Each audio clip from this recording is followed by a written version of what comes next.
Hi guys, and welcome to my kitchen. Today I am going to be showing you a recipe for brownies. Now I am mixing in mini marshmallows, mini dehydrated marshmallows in this, but the great thing about this brownie recipe is you can mix in anything you want. You could mix in chocolate chips, you could mix in nuts, anything you want can go in this base brownie mix, and it's really easy. It's a nice kind of one bowl mix and it's delicious. So let's get started. The first thing that we are going to do for our brownies is to get some butter melted.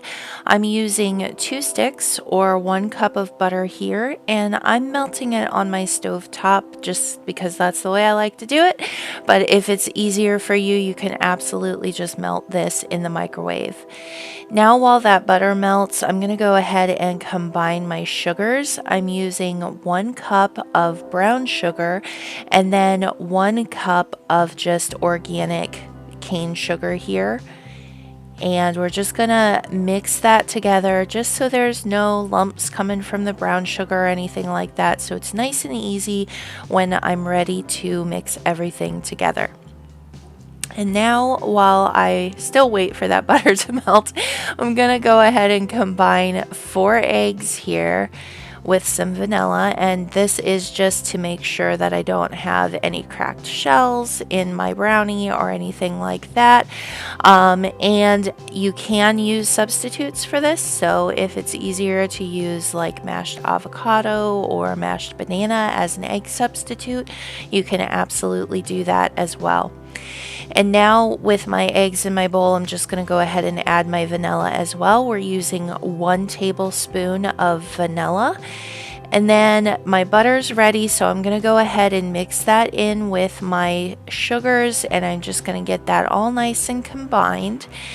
And then once I have that whisked together really well, I'm going to go ahead and add in my eggs and vanilla and just whisk again before we add in our dry ingredients. For our dry ingredients, we are going to be using 1 cup of flour, and I'm also going to be adding in 1 tablespoon of espresso powder. Now, you don't have to do this, it just enhances the chocolate flavor. So if you have it on hand, it's a great place to use it. If you don't, it's perfectly fine, still going to be delicious without it. And I'm just getting this mixed in so that I don't overwhelm my bowl and then end up with like flour and cocoa everywhere. But then after I have that mixed in, I'm going to go ahead and add in 1 cup of cocoa powder and just mix that in.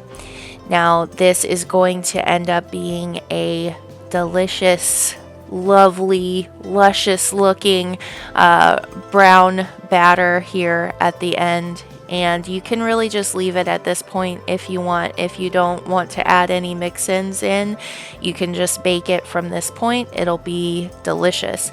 But if you are adding your mix-ins, then you want to do that here. And I added about 2 cups of dehydrated mini marshmallows to my batter. So if you're mixing in something else like nuts or chocolate chips or something like that, just about 2 cups maximum for the mix. And now I just set that aside so that I can go ahead and get my casserole dish ready here. I'm just using a knob of butter just to go ahead and grease that and make sure that it ends up nice and easy for my brownies to come out. You can use a cooking spray for this if you want, or you can use parchment paper, whatever works best for you. My casserole dish is an 8 by 11, so it's a little bit smaller than a 9 by 13. I think it works really well for the volume of batter that I come up with for this mix, but you can use a larger or smaller pan. It's gonna end up changing the end thickness of the brownie, but it's still going to be delicious either way if it's thinner or a little bit thicker than this. And now I'm just smoothing out the top here, and I'm gonna go ahead and put just a little sprinkling of those same dehydrated marshmallows on top, just so the top looks pretty. You can use sprinkles or sparkles or, you know, whatever you want just to make the top look a little bit nicer. And then I'm gonna bake this in my oven at 350 degrees for about 25 minutes. You just want to test it with a toothpick and make sure that the center is done before you bring these out. But this is what it looks like, and these are so delicious.